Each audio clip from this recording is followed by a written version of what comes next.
La verdadera historia del descubrimiento de América, ¿fueron los vikingos los primeros? Bienvenidos a El lado B de la historia. Hoy nos adentramos en una de las narrativas más arraigadas en los libros de texto escolares, que Cristóbal Colón fue el primero en descubrir América en 1492. Pero, ¿qué pasaría si te dijéramos que esta aseveración no es del todo correcta? ¿Y si los vikingos, liderados por el explorador Leif Erikson, ya habían llegado a tierras americanas alrededor del año 1000? Acompáñanos en este apasionante viaje al pasado mientras exploramos las evidencias, los hallazgos científicos y las omisiones históricas que han ayudado a que esta intrigante historia siga siendo desconocida para muchos. La historia comienza con Leif Erikson, hijo del famoso Erik el Rojo, quien fundó los primeros asentamientos en Groenlandia. Según las sagas nórdicas, como la saga de los groenlandeses y la saga de Erik el Rojo, alrededor del año 1000, Leif zarpó desde Groenlandia hacia el oeste y llegó a una tierra llamada Vinland. Las descripciones de Vinland son fascinantes, un lugar con bosques densos, ríos rebosantes de peces y viñedos silvestres. Estas historias sugieren que Vinland se encuentra en lo que hoy conocemos como Terranova, en Canadá.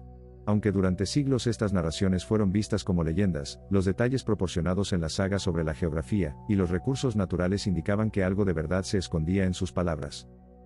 Pero, ¿por qué durante tanto tiempo se ignoraron las sagas como documentos históricos? En parte, porque la historia se escribió desde el punto de vista de los conquistadores del Renacimiento, dejando los relatos escandinavos en las sombras.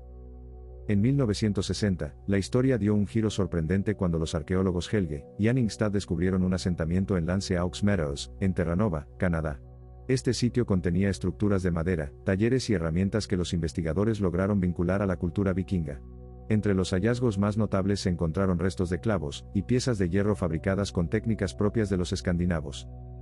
Este descubrimiento no solo confirmó que las sagas nórdicas estaban basadas en hechos reales, sino que también proporcionó la primera evidencia tangible de que los vikingos habían llegado a América mucho antes que Cristóbal Colón. De esta manera, Terranova se convirtió en el primer y único asentamiento vikingo en el continente americano del que tenemos registro arqueológico. ¿Por qué es este hallazgo relevante? Porque demuestra que los vikingos fueron capaces de cruzar el Atlántico en una época en la que las embarcaciones europeas apenas comenzaban a salir de sus aguas regionales. Estas proezas marítimas nos muestran un capítulo adelantado de la globalización y la interacción entre culturas. Si los vikingos llegaron a América antes que Colón, ¿por qué no establecieron colonias permanentes? Las sagas ofrecen pistas importantes al relatar las conflictivas interacciones entre los vikingos y los Kralings, una palabra utilizada para referirse a los pueblos indígenas que encontraron. Aunque los vikingos eran exploradores experimentados y hábiles comerciantes, los enfrentamientos violentos descritos en las sagas revelan que los nativos defendieron sus territorios con determinación. Los Kralings posiblemente eran los ancestros de los Inuit o los indígenas americanos que ya habitaban esas tierras desde hace siglos. La falta de recursos militares y refuerzos desde Groenlandia también complicó la permanencia de los vikingos, forzándolos a abandonar Vinland tras unos pocos años. Este punto es crucial para entender por qué, a pesar de su llegada temprana, los vikingos no dejaron un impacto cultural o político significativo en América, a diferencia de las expediciones europeas posteriores lideradas por Colón y otros conquistadores. Si los vikingos llegaron a América primero, ¿por qué la narrativa histórica popular ignora estas expediciones? Esta pregunta nos lleva a uno de los aspectos más controversiales de la historia, la forma en que se construyen las narrativas oficiales. Durante el Renacimiento, las potencias europeas como España y Portugal invirtieron enormes recursos en explorar y colonizar nuevos territorios.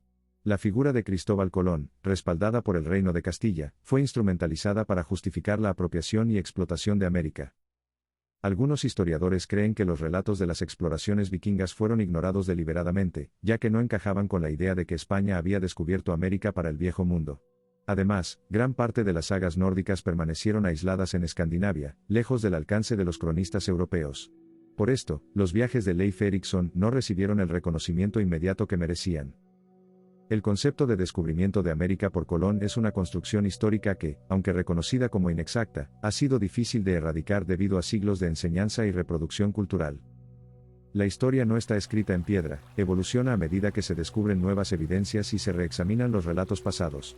El reconocimiento de la llegada vikinga a América no solo destaca su increíble capacidad marítima, sino que también nos recuerda la diversidad de culturas y pueblos que interactuaron con este continente mucho antes de 1492. Reconocer estas historias olvidadas también permite tener una visión más inclusiva y rica de nuestro pasado. Los pueblos indígenas, por ejemplo, no eran meros espectadores en el descubrimiento de América, sino actores clave con culturas milenarias que influyeron en el destino de los viajeros que se aventuraron a sus territorios. Entonces, ¿quién fue realmente el primer explorador en descubrir América? La respuesta no es simple, ya que depende de cómo definamos el concepto de descubrimiento. Tal vez, en lugar de buscar un único descubridor, deberíamos enfocarnos en entender las múltiples capas de encuentros culturales y conquistas que han dado forma a la historia del continente. No cabe duda de que los vikingos desempeñaron un papel pionero en cruzar el Atlántico mucho antes de Colón. Sin embargo, su legado quedó relegado al olvido durante siglos. Hoy, gracias a los avances en disciplinas como la arqueología y la historia comparada, estamos comenzando a dar a Leif Erikson y sus compañeros el reconocimiento que merecen. La historia no es solo un conjunto de fechas y nombres, es una narrativa en constante cambio que refleja nuestras prioridades y valores como sociedad. Este vistazo a la llegada de los vikingos a América nos muestra cómo algunos capítulos de nuestro pasado han sido ignorados, mientras otros han sido ampliamente difundidos. ¿Qué opinas tú? ¿Debería Leif Erikson ser reconocido oficialmente como el primer europeo en llegar a América? ¿Por qué crees que esta historia ha sido menos estudiada que la de Colón? Deja tus comentarios y opiniones abajo. Gracias por acompañarnos en este episodio de El lado B de la historia. Si te gustó, suscríbete para descubrir más secretos ocultos de la historia, y comparte este video con otros entusiastas de la historia. Nos vemos en el próximo capítulo.